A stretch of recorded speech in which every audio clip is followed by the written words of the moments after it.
लालू यादव जिंदाबाद जिंदाबाद जिंदाबाद, तेज तेजस्वी जिंदाबाद जिंदाबाद जिंदाबाद, अनीता चौधरी जिंदाबाद जिंदाबाद जिंदाबाद, हमारा विधायक कैसा हो अनीता चौधरी जैसा हो। सुनो चाचा बातें ना भूलई हो, ललटेनिए पर बटन दबई हो। सुनो चाचा बातें ना भूलई हो, ललटेनिए पर बटन दबई हो। अपना अनीता चौधरी के अपन विधायक बनई हो।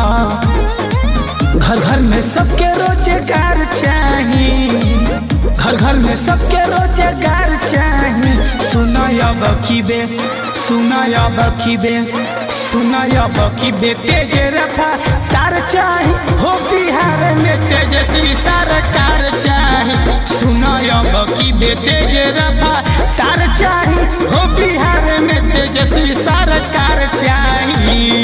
हमारा विधायक कैसा हो अनीता चौधरी जैसा हो, तेजस्वी ने ललकारा है पूरा बिहार हमारा है। जन जन की पुकार है तेजस्वी अब की बात है। लालटेन छाप जिंदाबाद जिंदाबाद जिंदाबाद। कौनो विरोधी के तू फंसी हो न बात में, सही नेता चुनल बाटे तोहरे ही हाथ में।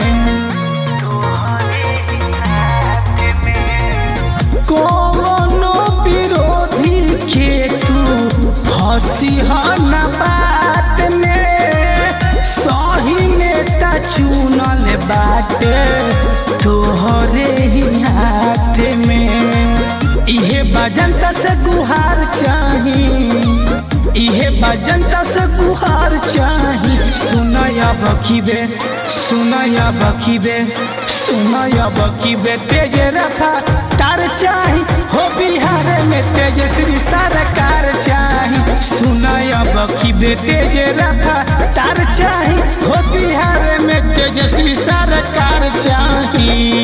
आरजेडी जिंदाबाद जिंदाबाद जिंदाबाद, लालू यादव जिंदाबाद जिंदाबाद जिंदाबाद, तेज तेजस्वी जिंदाबाद जिंदाबाद जिंदाबाद, अनीता चौधरी जिंदाबाद जिंदाबाद जिंदाबाद। गाँव घर के बेटी हई, रखी है सबके मान हो। दुखिया गरीब लोग के इहे बड़ी शान हो।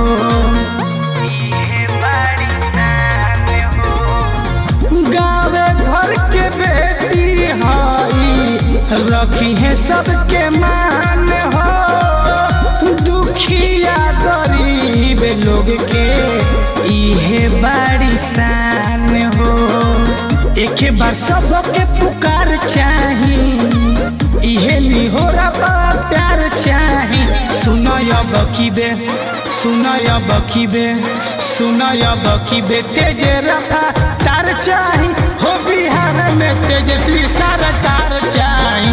सुनयब किबे तेज रफ्तार चाही हो, बिहार में तेजस्वी सरकार चाही।